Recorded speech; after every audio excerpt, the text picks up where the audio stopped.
घरची मोठी लोक नेहमी रात्री नखे कापण्यास मनाई करतात आणि ठराविक दिवशी नखे कापण्यासाठी मनाई आहे. यामागे काही खास कारणं आहेत. हिंदू धर्मात नखे कापण्यासाठी शुभ दिवस आणि वेळ सांगितली आहे. एखाद्या शुभ दिवशी नखे कापल्यास देवी लक्ष्मी प्रसन्न होते आणि भरपूर संपत्ती सुख समृद्धी येते.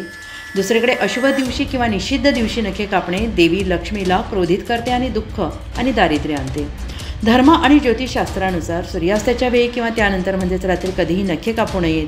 रात्री नखे कापल्याने देवी लक्ष्मी नाराज होते, कारण संध्याकाळ आणि रात्र ही देवी लक्ष्मीच्या आगमनाची वेळ असते. यावेळी नखे कापण्यासारख्या गोष्टी केल्याने तिला राग येतो आणि ती घरात राहत नाही. Best day the cut nails. त्याप्रमाणेच आठवड्याच्या वेगवेगळ्या दिवशी नखे कापल्याने जीवनावर वेगवेगळे परिणाम होतात. सोमवार. सोमवारी नखे कापणे शुभ असते. सोमवारचा संबंध भगवान शिव, चंद्र आणि मनाशी आहे. सोमवारी नखे कापल्यास तमगुण नष्ट होतात.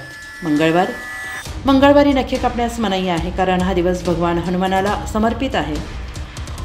मंगळवारी नखे कापल्याने कर्जापासून मुक्ती मिळते, परंतु जे लोक हनुमानाचे मंगळवारी व्रत करतात त्यांनी मंगळवारी नखे कापू नयेत. बुधवारी नखे कापणे शुभ असते. बुधवारी नखे कापल्याने मोठा आर्थिक लाभ होतो. नोकरी व्यवसायात प्रगती होईल, कमाई वाढते. गुरुवारी नखे कापणे निषिद्ध आहे, परंतु गुरुवारी नखे कापल्याने सत्वगुण वाढतात. शुक्रवार.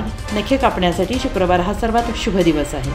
शुक्रवारी नखे कापल्याने लक्ष्मी देवी प्रसन्न होते आणि भरपूर संपत्ती प्राप्त होते. शुक्रवारी नखे कापल्याने जीवनात संपत्ती, सुख, समृद्धी, सौंदर्य वाढते. जोडीदारासोबतचे नाते मजबूत होते. शनिवारी नखे कापण्याची चूक करू नये. शनिवारी नखे कापल्याने शनिदेवाचा कोप होतो आणि मानसिक शारीरिक वेदना होतात. तसेच शनिवारी नखे कापल्याने आर्थिक नुकसान होण्याची शक्यता वाढते. रविवार. नखे कापणे फारच अशुभ आहे. रविवार सुट्टीचा दिवस, त्यामुळे नखे आणि केस कापण्याची चूक करू नका. रविवारी नखे कापल्याने आत्मविश्वास कमी होतो, यशात अडथळे निर्माण होतात आणि आरोग्यावर नकारात्मक परिणाम होतो.